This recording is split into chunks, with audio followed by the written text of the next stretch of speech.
I can't believe what the Steelers just did. They didn't just try to get better. They basically turned into a mini Ravens right there in Pittsburgh. They're grabbing players, changing their style, and acting like the only way to survive in the AFC North is to copy us. But does that actually work? Or are they just setting up for an even bigger beating? Stick with me, because this goes way beyond rivalry. It's about fear, obsession, and a team so busy trying to be the Ravens, they might forget who they are. By the end, you'll never see the Steelers the same way again. Have you ever seen a rival who doesn't just want to beat you, but starts copying you? That's exactly what seems to be happening between the Ravens and Steelers. After all these years facing off, Pittsburgh looks like they hit a point where they thought, you know what? If we can't beat them our way, then let's do it their way. So they started changing their physical style, their signings, even the kind of players they're going after. Everything screams Baltimore. They're not trying to be the old Steelers anymore. They want to be a mirror image of our team. And here's the wild part. This isn't just speculation. Alan Saunders, a reporter who covers the Steelers, said it flat out. He said the Steelers are 100% trying to become the Ravens and beat the Ravens by playing like the Ravens. If even their own people admit it, that means a change is clear. Respect turned into obsession. The team that bothers them the most isn't the Bengals or anyone else in the division. It's us. Baltimore became the standard, the target. They looked at what works for Baltimore and started copying. They reinforced their defense with heavy hitters, grabbed a physical tight end, tried to balance their offense. All very similar to what we've been doing for a while. Why now? Because they realize it's no use making the playoffs just to get beaten the same way again. To get past that, they first have to find a way to stop the Ravens. And in their minds, that means becoming the Ravens. And this whole plan, this almost desperate transformation, started right after one brutal beatdown. One of those games the team never forgets. Let's be honest. It all started with one huge humiliation. The Steelers got completely steamrolled by the Ravens in the playoffs. Remember that game? Derrick Henry running like a runaway freight train, racking up nearly 300 yards on the ground. It was such a crushing loss. It stuck in everyone's mind in Pittsburgh. They weren't just losing. They were getting destroyed at what they prided themselves on, being a tough, physical team that doesn't let anyone run. And guess what? The Ravens did the exact opposite. They ran right over them like it was nothing. After that loss, the Steelers had no choice. They could keep pretending everything was fine or admit they needed a change. That's when the so-called Ravens Project began. Their draft picks were basically a cry for help. 2 defensive tackles right away, plus an edge rusher specialized in stopping the run, all to avoid that embarrassment again. It was a classic, we can't take this beating anymore.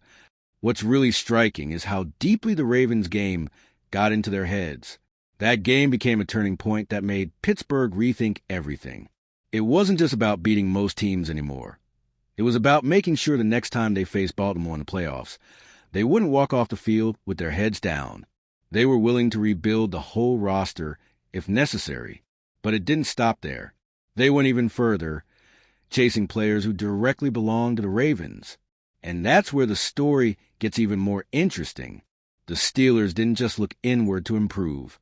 They literally went after some of the Ravens' own players. That's how they ended up signing Malik Harrison, one of our key linebackers. It's almost like they want to steal a piece of our defensive heart, hoping it would bring not just talent, but some of the Ravens' mindset too. And it wasn't just Harrison. When they traded for Jalen Ramsey, they also picked up tight end Jonnu Smith as part of the deal. Why? Because they saw the damage Mark Andrews and Isaiah likely cause against offenses and wanted something similar. Pittsburgh isn't trying to create a totally new identity. They're literally importing Baltimore's model piece by piece. This shows how much they respect, or maybe fear, how the Ravens build their team. Instead of inventing a new system or sticking with their tradition, they decided to copy the formula we know so well. It's almost funny to see the rival admit in practice that the way to be competitive is to look more and more like Baltimore. But the truth is, even building this Ravens clone, their biggest fear remains the same. And it's got nothing to do with the Bengals or any other AFC North team. All right, we're already past the halfway point of this video, But before we continue, I noticed you haven't left a like yet. It's really important because it helps YouTube keep showing you my content so I can keep bringing you the best news about the Baltimore Ravens. So go ahead and hit that like button. It's free and it really helps. Thanks. Now let's get back to it. Over in Pittsburgh, nobody's losing sleep over Bengals, even with Joe Burrow doing his thing. Sure, they respect Cincinnati, but it's not the kind of worry that keeps them up at night.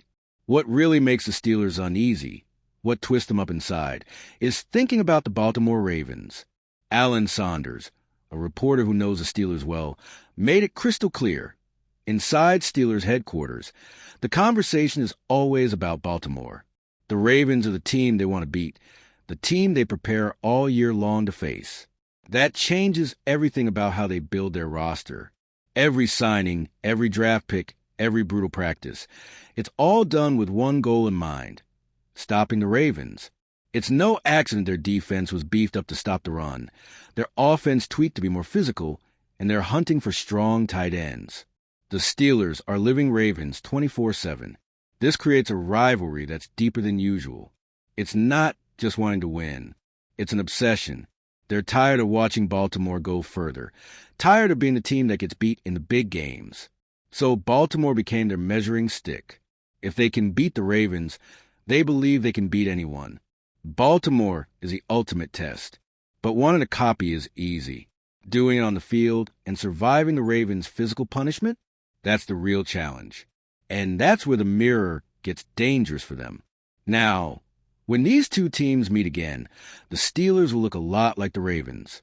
Lots of reinforcements on the defensive line, linebackers ready to plug gaps, and offense trying to balance runs and passes with strong tight ends.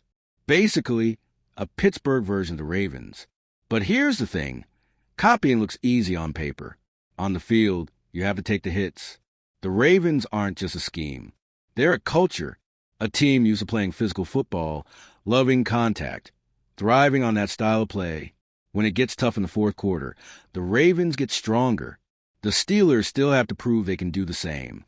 Because it doesn't matter if you bring in players who look the part if you don't have the same heart when the hits start flying. This next matchup will be like looking in a mirror.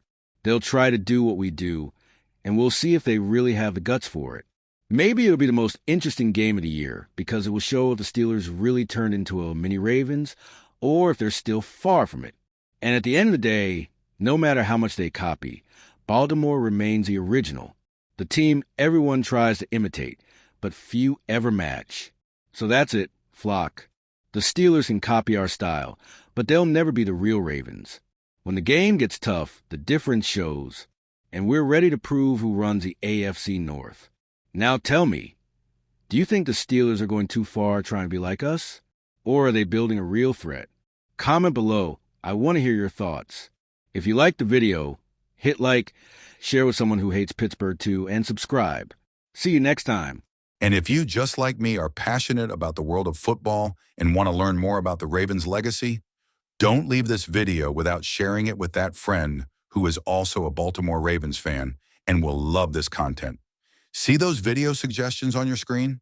The first one was handpicked just for you, and the other is a recommendation from YouTube itself. See you there, and until the next video, go Flock.